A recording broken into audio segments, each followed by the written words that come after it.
morning, sir. Dr. Reynolds, how you doing, sir? Great, great. Have a seat. Appreciate Thank it. you for sitting with me today. Absolutely.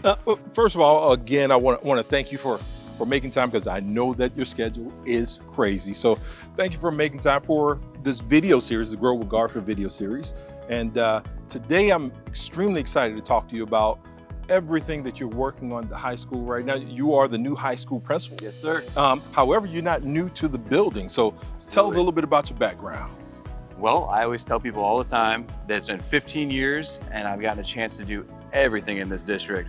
And everyone's like, well, what about being a custodian? I'm close. I'm off for keeping the hallways clean and that type of stuff. But no, 15 years ago, I actually started off as a substitute teacher for the district right out of college, working to help it with that. And then quickly, I noticed that I really enjoyed my experience here.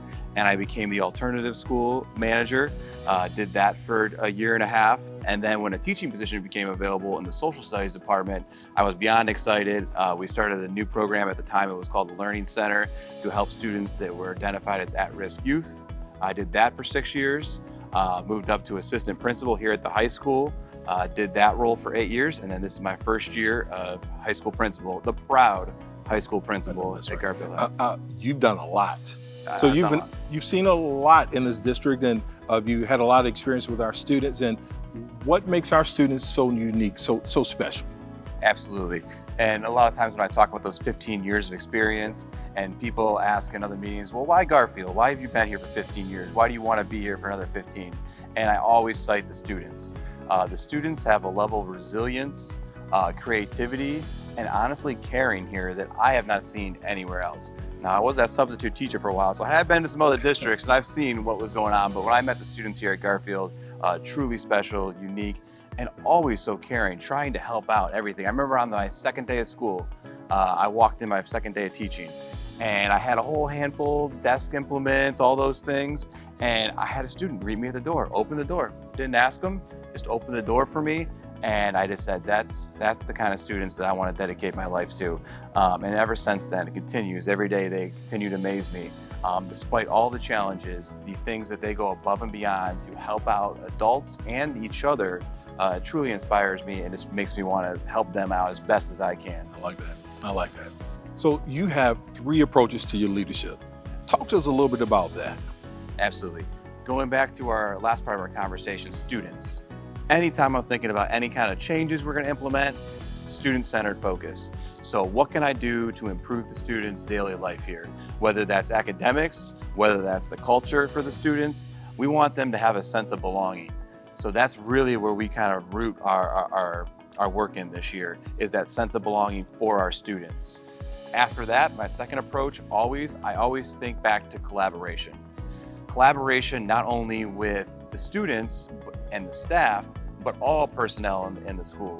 A lot of times with collaboration, I think people get hung up on, well, I need to do this. It's not about what I need to do, it's about what we need to do collectively for the school. We have an amazing staff here, and collectively I told them the only way we are going to get this done and the only way we're going to improve results for our students is to do it collectively. So that collaborative approach is very important. And the last portion of that, my approach to leadership, is always remembering that it's about improvement, continuous improvement, in fact. We've made some great strides and great changes here in the last year that I'm very proud of. Under your leadership as well, we've made some great opportunities happen for our students, but I tell staff all the time, we're always working to improve. We cannot become stagnant. We have to continue to feed the fire, we have to continue to motivate, and we have to continue to improve results.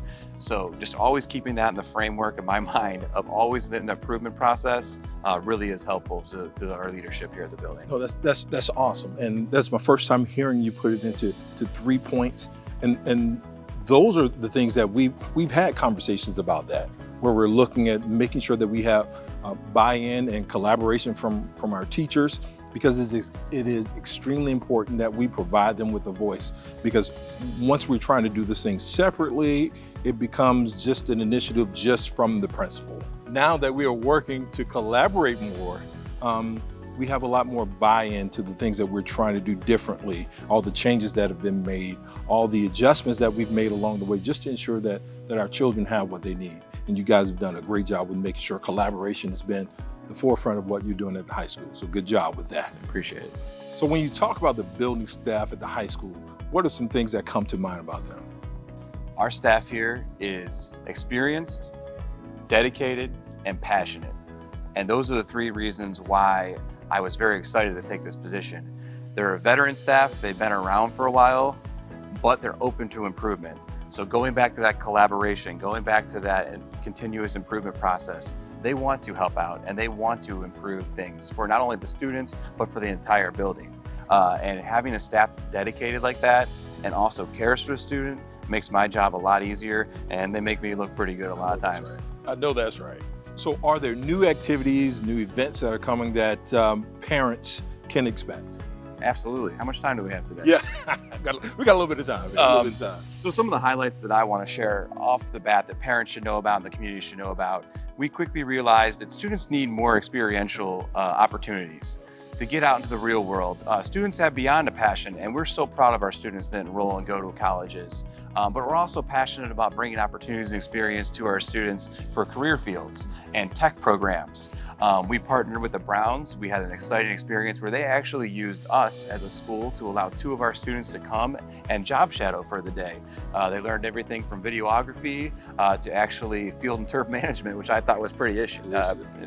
That is. And that actually goes hand in hand. We worked with Tri-C this summer. We actually sent students out to what's called a Earn and Learn program. They dedicated themselves to a city beautification project.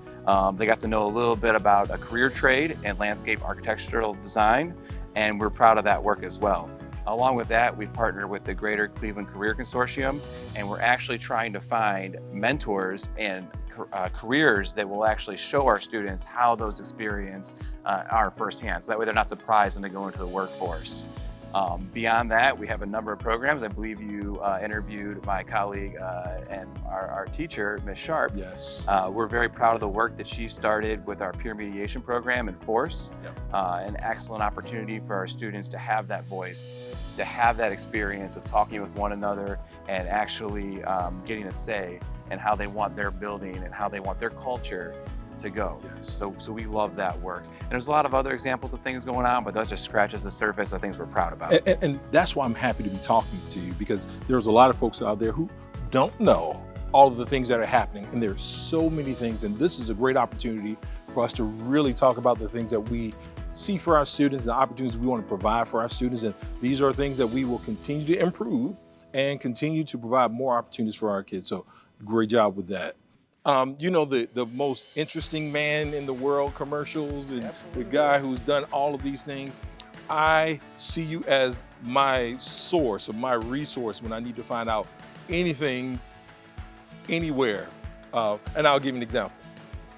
We were just talking about grilling at one point, Oh, yeah. and you gave me a list of different things or different grills I can go with. Oh, yeah. Whether we're talking about restaurants, you know, how did you get to the point where you know so much about so many different things? Honestly, I think it's this innate ability that I always want to learn about something. So even when I'm not at school and I'm not dedicating all of our time to making sure that our students have what they need, I just love going home. I love reading. I read every single article on Cleveland.com. I like to read all the news sources, and then beyond that, I just start to wonder, and I'm curious about something, and I figure it out. So it's not unique just to this. Everyone comes up to me for everything, whether it's financial advice, what grill to buy, what they should get their mom for Mother's Day. I usually have a site, and one of my other passions is traveling. So I'm always researching traveling, and it does help. I do not have kids. I do not have a dog. I do not have a cat at home. So a little bit of time. there is a little bit of time to go out and experience a couple of things around the city that I love here in Cleveland. So there's tons of stuff to do. So if you ever need any tips, any new restaurants, The guy. yes. So I do have a question. You love traveling. What's the next one? What's the next spot? Ooh, you know what? I have a great Iceland trip all planned out in my head.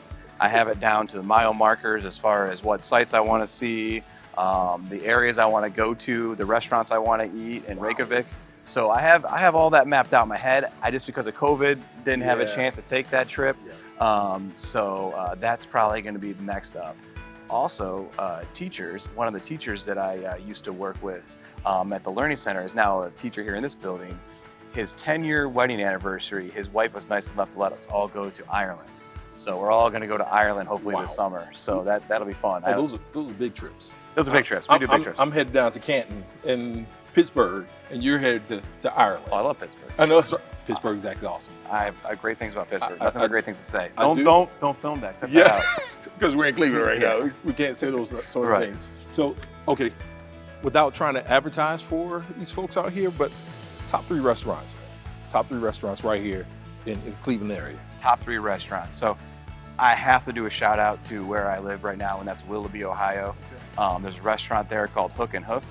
It's a small restaurant. It's a very lean menu, but they do a great food program, a great beverage program, and the folks there are just really nice. I may or may not have my own private locker up there with my favorite Coca-Cola products. May or may not. Yeah, may or may not. So is that number 1 or number 3 or not in any order? I think that's probably my local favorite. Okay. Also out in the east side, I'm an east sider, so everything's gonna be east side, is a place called Gigi's on Fairmount. Okay. I've had some great experiences there. Took my current girlfriend on our first date there, and we like to check in every once in a while just to make sure everything's going great, but great small plates, awesome atmosphere, and really enjoyable neighborhood there in Cleveland Heights. So that's 2. That's 2. I need the third one. So the third one, the newest thing that we've really been enjoying a lot, believe it or not, is going to just get pizza at different places. Now, I don't have any certain one restaurant that I've really said, wow, this is the best pizza I've had in a long time. But right now we're really hung up on Geraci's and Pizza Pizzazz out in Shaker Heights, Cleveland Heights area. So those right now are like our pizza places. We're kind of on a pizza kick. But that's definitely kind of what I've been feeling lately, kind of taking it easy. You know I'm taking notes right now. I'm going to put it in my Yelp for places to go. And I'm going to come back to you with a couple more because I'm trying to figure it out right now. Yeah, if you want fancy places, a nice place to take your wife, I have those places too. I have a couple of great experiences at Marble Room. Yeah, and a couple we other can't ones. let her hear that. We can't let her hear that. It's real nice. We got to bring it down. Tell her to get the A5 Wagyu. It's only $80 an ounce. It'll be that's fine. all? That's just $80 an ounce. No big deal. Get 5 ounces for yourself. No. That'll be good. I'm good. I think we're going to pass on that one right there, man. So Mr. Townsend, I want to thank you again. I know your schedule is extremely busy. I was a high school principal a long time ago, so I know what your day looks like, even with the curveballs. But thank you for giving me the time right now, just so that we could find out and a little bit more about you and just find out about all the awesome things that are happening here in this building. Because again, our focus continues to be every child, every day together. And you guys are showing that right here at the high school. So I'm very thankful for that. So thank you, sir. Absolutely. And just real quick, I want to thank the Board of Education and yourself for giving me the opportunity to not only make the building shine, but the district continue to feed that fire. I'm very happy to be here and do that for you. Thank you so much. Thank you.